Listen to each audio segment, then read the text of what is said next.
Namaste. Going to continue with chapter 9 and part 4 from where we left off. So we're going to continue with the quote channeling. So let's continue with the quote channeling. In no wise do we recommend that entities simply cut out those activities which the self considers beneath metaphysical notice. Rather, we would encourage each to come into a vision or an attitude concerning the self that is epitomized in the phrase, "My funny Valentine." We find the words to this song very pointed in this regard. My funny Valentine, your looks are laughable, unphotographable, yet you're my favourite work of art. This is how you may see yourself as a spiritual entity, as a funny but very, very sweet work of art. Okay, to continue. This is the view of the mind of the heart, compassion and affection for the self, just as it is. The heart is willing for the self to be a work of art rather than a set of ledgers with good deeds recorded on one side and failings on the other, and the self being frequently perceived as being in deficit and unworthy. We need, as uppercase players, to accept ourselves as worthwhile, just as we are, even though at the same time we are always striving to improve our moves on the uppercase game board. The self-acceptance joins with fearlessness and non-judgment in creating the right environment within our energy bodies for doing work in consciousness, using the indigo and violet rays to access the gateway to intelligent infinity. Resting within our open hearts, we are ready for further adventures. Revisiting the balancing exercise. The places where energy is held in the energy body often have to do with the past and those things that are, to all intents and purposes, dead. Yet somehow the function of memory has enabled them to have a spurious and untrue life within an entity which has, for the most part, moved from those stumbling blocks, areas of misperception concerning the self. When the evening of the day comes, we have recommended that it is well to examine, as one may, the points which hooked one during the previous day's experience, either for happiness or for woe. Gaze into the way the mind works when it is triggered. Find those triggers, name them, get to know them. Begin accepting yourself for having them. Begin attempting to create for the self a safe place where those things can be looked at for however long they need to stay. In reality, much of getting to know the self is not pushing the self around as much as it is gently sitting around the campfire with all of these different parts of self and allowing each to tell its story. In order to do the work in consciousness, the work of keeping the energy body clear and flowing is central. The gateway to intelligent infinity does not open to those whose minds are focused on patterns of thought which revolve around old grievances, lost dreams, or bitterly held memories. I repeat this here because the work of balancing out these old bits of material is necessary for the uppercase player if he wishes to move beyond the green ray chakra's unconditional love and call down inspiration and information from above which may accelerate the path of its spiritual evolution. And it is hard to release old pain. Keeping oneself in balance during the process of getting to know the self is delicate work. The most helpful attitude is not one of disgust when we find dark parts of the self, nor is the right attitude complacency and smugness with our shadow side. It is good simply to seek the truth and, as we find it, to submit to it, to the balancing process. Eventually, we will find that our deeper selves are gradually integrated into our surface personalities naturally and organically as we continue to do this balancing work. The quote suggestions of sitting around a campfire with ourselves and letting all our inner voices be heard in an atmosphere of loving acceptance is very apt and will produce results. Be sure, when releasing all pain, to thank it for the learning it has contained. When our minds are focused on gratitude and thanksgiving, our energy body relaxes and the energy flows clearly, and we are ready for what the Confederation calls the discipline of the personality and working consciousness.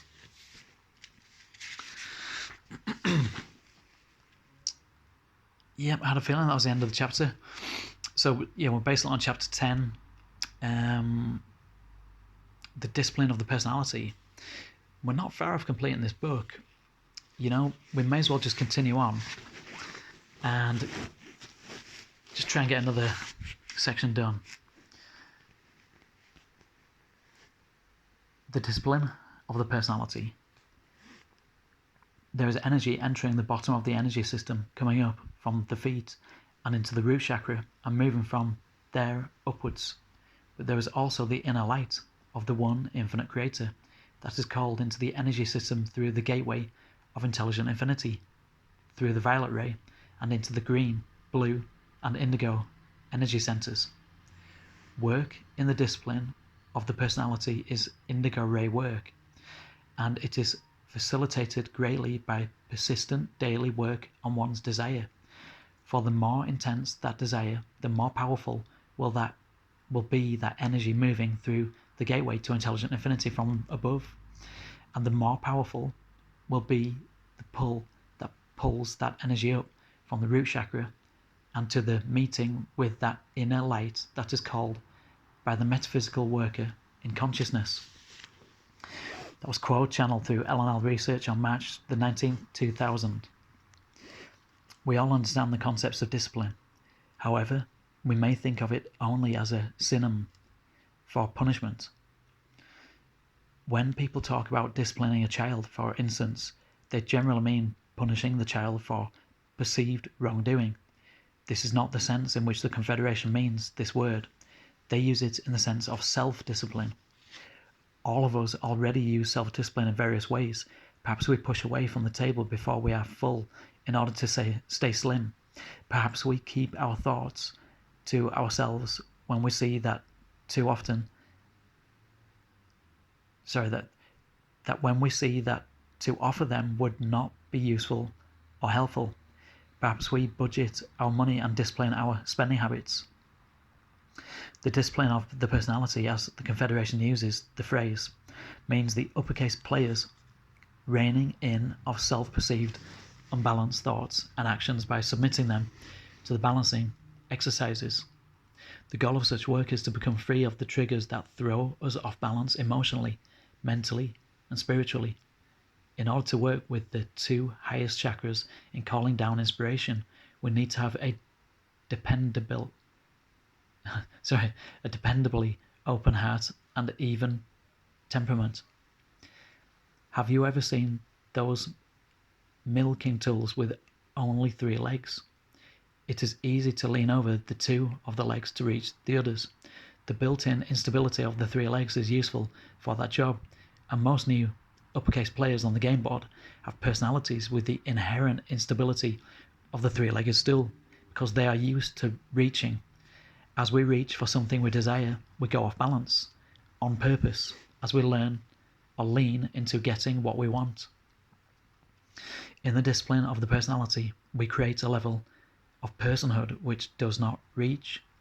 If the 3 legs of personality are our minds, our emotions, and our faculties of will, we neutralize the reaching or will by adding a 4th leg of spirituality or faith.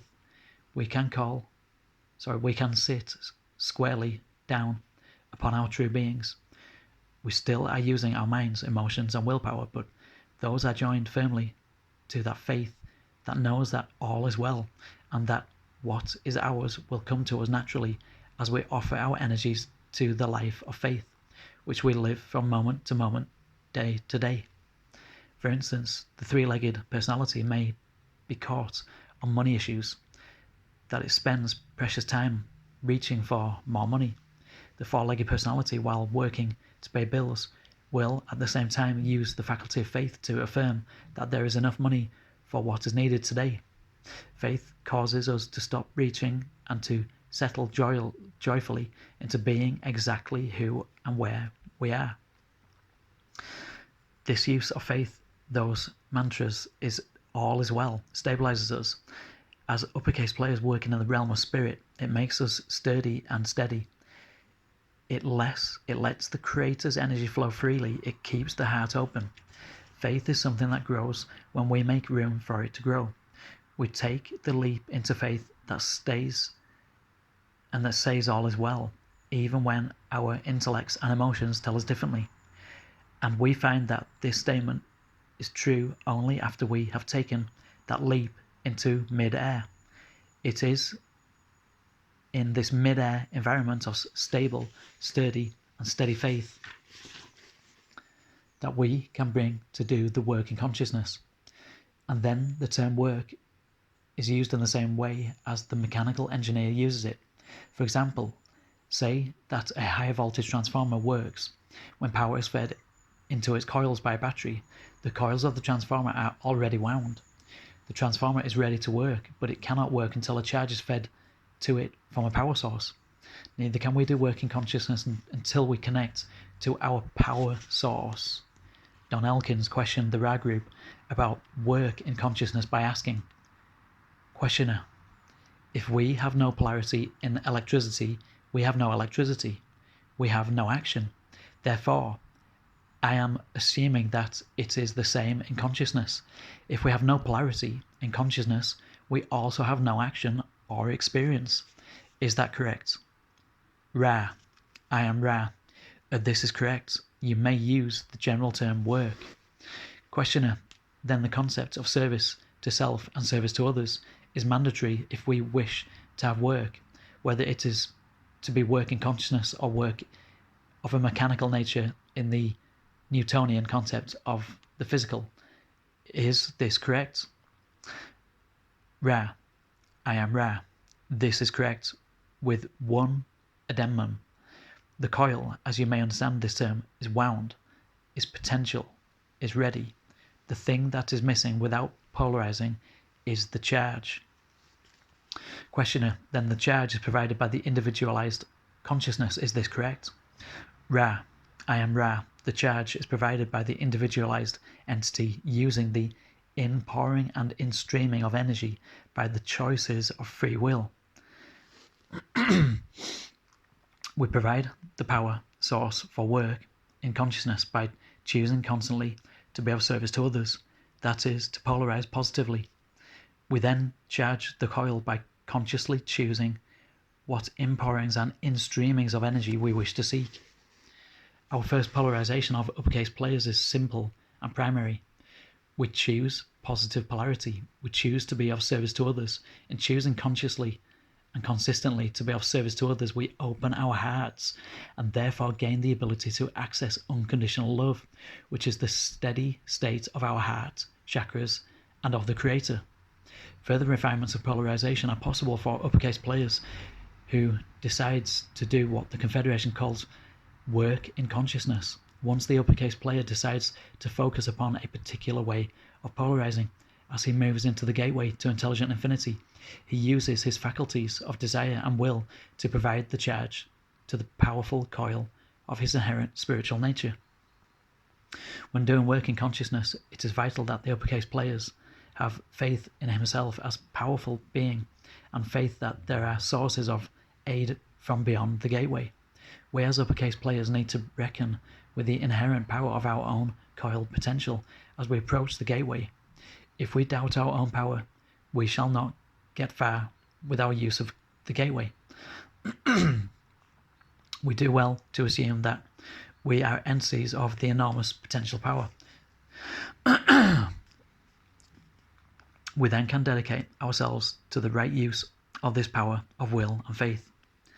And we need to create charge for our work in consciousness by using our free will to focus on precisely how we will use the inpourings of energy coming through the gateway to us from the world of spirit.